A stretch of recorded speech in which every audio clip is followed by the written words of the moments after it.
রায় চৌধুরী, জনাব খন্দকার আব্দুল মুক্তাদির, জনাব আরিফুল হক চৌধুরী, জনাব জহিরুদ্দিন স্বপন, জনাব মোহাম্মদ আমিন উর রশিদ,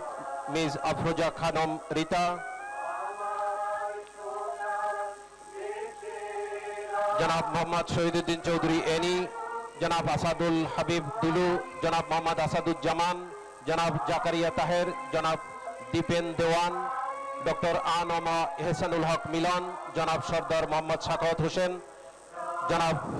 ফকির মাহবুব আনাম, জনাব শেখ রবিউল আলম। উপস্থিত রয়েছেন মাননীয় উপদেষ্টাবৃন্দ জনাব মির্জা আব্বাস উদ্দিন আহমেদ, জনাব নজরুল ইসলাম খান, জনাব অ্যাডভোকেট রুহুল কবির রিজভী আহমেদ, জনাব মোহাম্মদ ইসমাইল জবিউল্লাহ, ডক্টর রাশেদ আল মাহমুদ তিতুমির।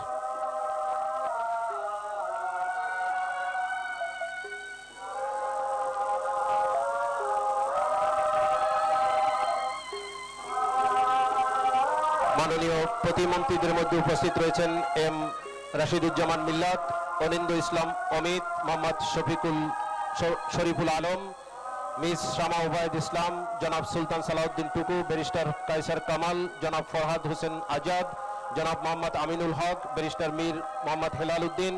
জনাব হাবিবুর রশিদ, জনাব মোহাম্মদ রাজীব আহসান, জনাব আব্দুল বাড়ি, জনাব মীর শাহ আলম, জনাব মোহাম্মদ জুনায়েদ আব্দুর রহিম সাকি, জনাব ইশরাক হোসেন, মিস ফারজানা শারমিন, শেখ ফরিদুল ইসলাম, জনাব মোহাম্মদ নুরুল হক নূর, জনাব Yasir Khan Chowdhury, M Iqbal Hussain, M A Muhith, জনাব আহমেদ হোসেন মঞ্জুর, জনাব ববি হাজ্জাদ, জনাব আলী নওয়াজ মাহমুদ।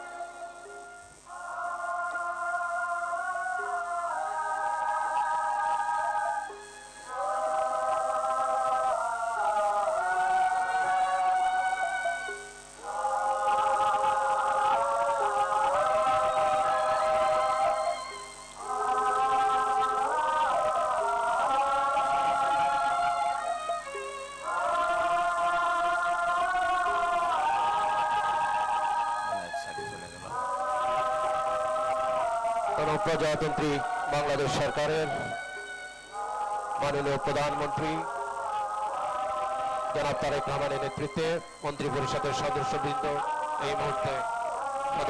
পুষ্পস্তবক অর্পণ করেছেন। এ পর্যায়ে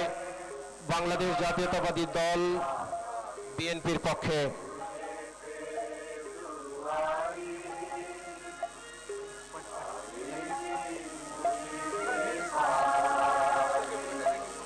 একই সঙ্গে বিএনপির